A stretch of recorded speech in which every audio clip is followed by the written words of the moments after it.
దేవుని నామానికి మహిమ కలుగును గాక. మరి బైబిల్లో అనేక ఫ్రూట్స్ ఉన్నాయి, పండ్లు ఉన్నాయి కదండి. మరి అందులో కొన్ని ప్రత్యేకమైనటువంటి పళ్ళ గురించి మనం చూద్దాం. బైబిల్లో చాలా ఎక్కువగా కనిపించేటువంటి పండు ఏదో తెలుసా అండి? ఎవరికి తెలుసు? ద్రాక్ష పండ్లు. మీరు చూసారా ద్రాక్ష పండ్లు? గ్రేప్స్. ఓకే, సో ఈ గ్రేప్స్ అనేది మరి బైబిల్లో మనం చూస్తూ ఉంటాం. ఈ యొక్క గ్రేప్స్ మరి దేనికి సాదృశ్యమో తెలుసా? ఆనందానికి మరి సంతోషానికి సాదృశ్యంగా ఉన్నటువంటి ద్రాక్ష. సో ఈ ద్రాక్షను మరి దేవుని యొక్క నిబంధన మరి రక్తములో వాడబడింది. అంటే యేసు ప్రభుల వారు మరి ఏ రీతిగా అయితే మన కోసం కలువరి శిలువలో మరణించాడు, అదే రీతిగా ద్రాక్షను ఏం చేస్తారంటే వారు ద్రాక్షను క్రష్ చేసి దాన్ని మరి రసముగా చేస్తారు అంటారు. So this is symbolic of the new covenant, నూతన నిబంధనకు సాదృశ్యంగా ఉన్నటువంటి ద్రాక్ష పండ్లు అన్నమాట. విమోచనకు సాదృశ్యంగా ఉంది. అనేక మార్లు బైబిల్లో మనకు కనబడేది ఏంటి? ఈ యొక్క చక్కటి ద్రాక్ష పండ్లను మనం చూస్తున్నాం. కనుక ప్రియులారా, ఈ ద్రాక్ష పండ్లు ఎదగాలంటే వాళ్ళు ఏం చేయాలో తెలుసా?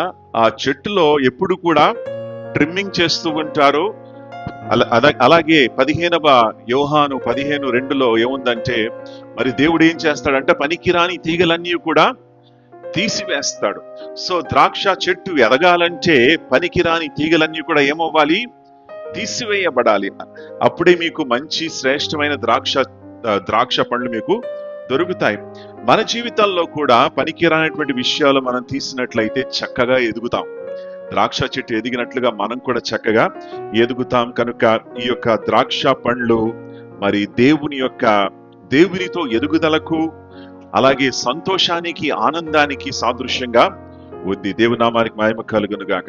బైబిల్లో మరొక మరి పండు గురించి మాట్లాడదాం. అది మరి మొట్టమొదటిగా బైబిల్లో మనకు కనబడుతుంది. ఏ పండు చెప్పండి మీరు? యాపిలా? పోమోగ్రానైట్? గ్రానైటా గెన్నెట్ రాలా? Granite. Okay, pomegranate. Okay. Adam అవ్వలు ఏం చేశారంట? పాపము చేసినప్పుడు అంజూరపు చెట్టు యొక్క ఆకులతో తాము కప్పుకున్నారు. అంజూరు చూసారా?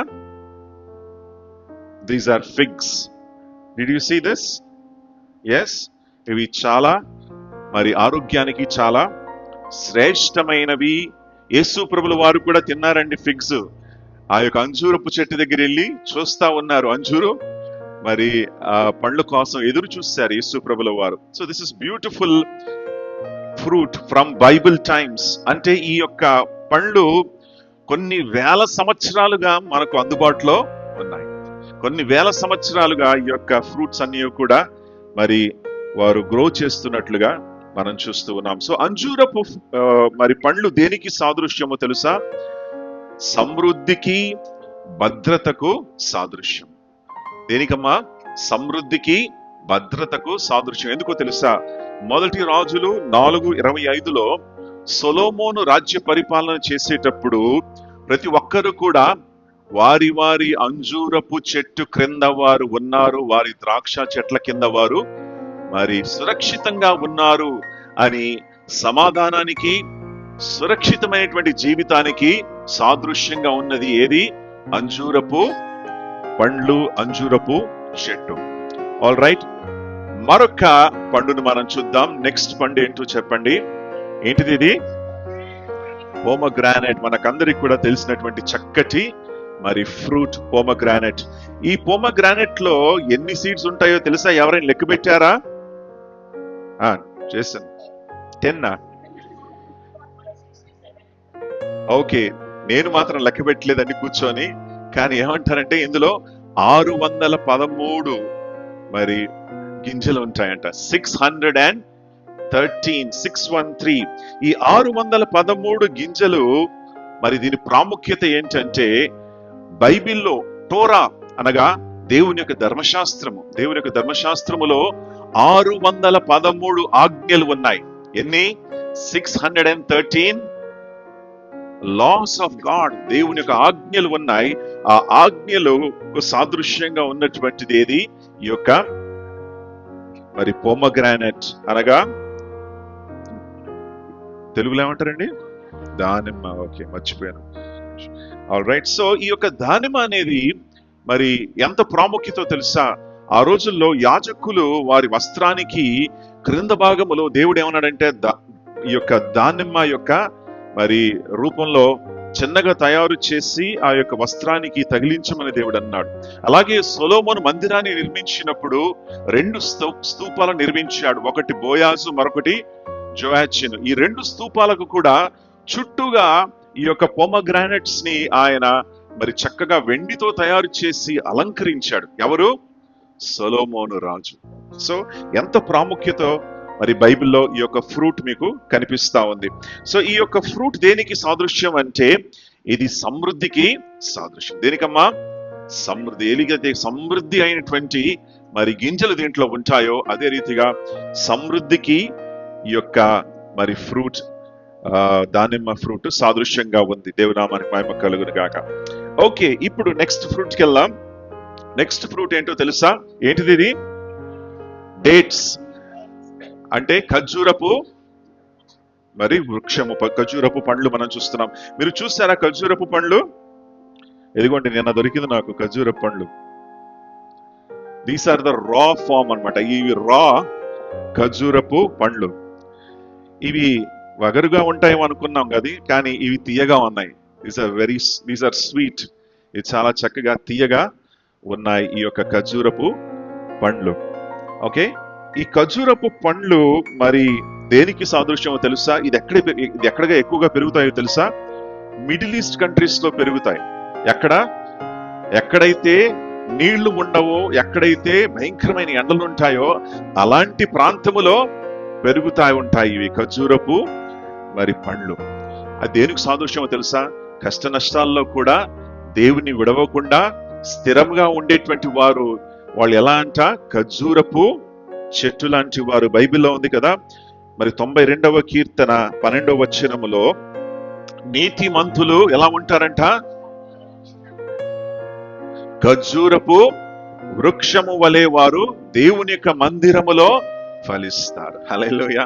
సో నీతిమంతులు వారు మరి కష్టం వచ్చినా నష్టం వచ్చినా వారు మరి తొలగిపోకుండా, వారు భయపడకుండా ఖర్జూరపు వృక్షము వలె వారు నాటబడి తగిన కాలములో వాళ్ళు ఏం చేస్తారు? చక్కటి ఫలాన్ని వారు అనుగ్రహిస్తారు. మరి ప్రియులారా, నీతిమంతులుగా మనము ఖర్జూరపు వృక్షాల వలె మనం ఉండాలి. ఇంకో విషయం తెలుసా? ఖర్జూరపు వృక్షము యొక్క ఆకులు, దానితో బుట్టలు తయారు చేస్తారు.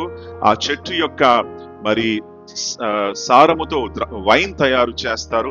అన్ని విధాలుగా ఆ చెట్టు ప్రయోజనకరంగా ఉన్నది. యేసు ప్రభుల వారు యెరూషలేములోకి ప్రవేశించినప్పుడు అక్కడ ఉన్నటువంటి వారందరూ కూడా ఖర్జూరపు మట్టలు తీసుకొని ఏం చేశారు? ఆయనను హోసన్నా హోసన్నా అని పాడుతూ ఆహ్వానించారు. అవునా? So what a beautiful thing is this. ఇది దేనికి సాదృశ్యం అంటే జయానికి కూడా సాదృశ్యం. ఎందుకంటే ఖర్జూరపు వృక్షాలు తీసుకుంటూ వారు రాజును ఆహ్వానించేవారు. జయముతో వచ్చేటువంటి రాజును చక్కగా వారు ఆహ్వానిస్తూ మరి వెల్కమ్ చేసేవారు ఖర్జూరపు మరి ఈ యొక్క పండ్ల ద్వారా. మరి చివరి పండుకి వెళ్దాం మనము. ఇదేంటో తెలుసా? ఎవరికి తెలిసింది? ఆలివ్స్. ఇది ఇక్కడ దొరకదు మనకు. కేవలము మెడిటరేనియన్ క్లైమేట్స్ లోనే అది పెరుగుతా ఉంటది. ఈ యొక్క ఆలివ్స్ అనేటువంటి ఈ యొక్క పండు మరి చాలా ప్రాముఖ్యమైనది, చాలా విలువైనటువంటి పండు. మనకి ఇక్కడ దొరకదు, ఇంపోర్ట్ చేయాల్సి వస్తుంది. ఇంపోర్ట్ ఎలా చేస్తారంటే కొన్నిసార్లు పండ్లు కూడా మనకు దొరకవు, ఆయిల్ రూపంగా మనం ఇంపోర్ట్ చేస్తాం. దీన్ని ఏమంటారంటే ఆలివ్ ఆయిల్ అంటారు. ఆలివ్ ఆయిల్ చూసారా? ఇదిగోండి, ఇది ఆలివ్ ఆయిల్. ఇదేంటిదండి? ఇది ఆలివ్ ఆయిల్. ఇది కేవలము 100 గ్రాములు మాత్రమే. ఎన్ని గ్రామ్స్ అండి? Only 100 grams. కానీ ఇది 2 కిలోల సన్ఫ్లవర్ ఆయిల్ ఖరీదు. ఇది ఎంత? 2 లీటర్ల సన్ఫ్లవర్ ఆయిల్ ఎంత కాస్టో అంత కాస్ట్ 100 గ్రాములు. ఇది చాలా ఖరీదైనటువంటి తైలము. మరి ఈ యొక్క ఆలివ్ యొక్క చెట్టు యొక్క కొమ్మను మరి నోవా యొక్క దినములో పావురం తీసుకొచ్చి నోవా చేతికి అందించింది. అప్పటి నుండి పావురము యొక్క నోటిలో ఉన్నటువంటి ఒలీవ వృక్షము దేనికి సాదృశ్యము తెలుసా? సమాధానానికి సాదృశ్యం. అలాగే యునైటెడ్ నేషన్స్ లో కూడా మనం చూస్తాం, పావురం యొక్క నోటిలో ఉన్నటువంటి ఒలీవ మొక్క అది మనకు కనబడతా ఉంది. దేనికి సాదృశ్యం అంటే పీస్ కి, సమాధానానికి సాదృశ్యంగా ఉంది. అలాగే ఆలివ్ ఆయిల్ ని మరి యాజకులను అభిషేకించడానికి వాడేవారు. They used to use it to anoint the priests.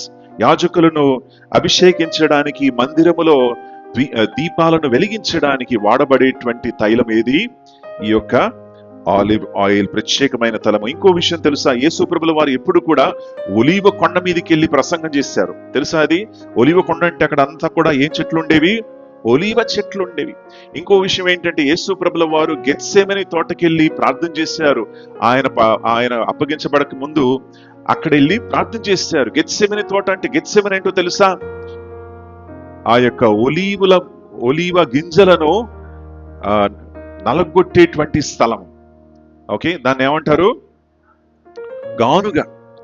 గానుగ స్థలం అన్నమాట. ఆ గానుగ స్థలములో యేసు ప్రభుల వారు వెళ్ళి ప్రార్థన చేసినప్పుడు ఆయన చెమట రక్తము వలె మరి కారినట్లుగా మనం చూస్తున్నాం. గానుగ వేసినట్లుగా ఆ సమయంలో ఆయన మరి పరిపూర్ణంగా మన కోసం నలగొట్టబడినట్లుగా మనకు కనబడతా ఉంది. ఆల్ రైట్, సో బైబిల్లో ఒలీవ మొక్కలకు కూడా మరి చాలా ప్రాధాన్యత ఉన్నది. 52వ కీర్తన 8వ వచనంలో, నీతిమంతుడు ఒలీవ వృక్షము వలె ఉంటాడనుంది. హల్లెలూయా. సో నీతిమంతులుగా మనము అభిషేకించబడినటువంటి వారుగా దేవుని యొక్క ఆత్మ అభిషేకమును పొందుకొని మనం ముందుకెళ్దాం. దేవుని నామానికి మహిమ కలుగును గాక. Praise the lord.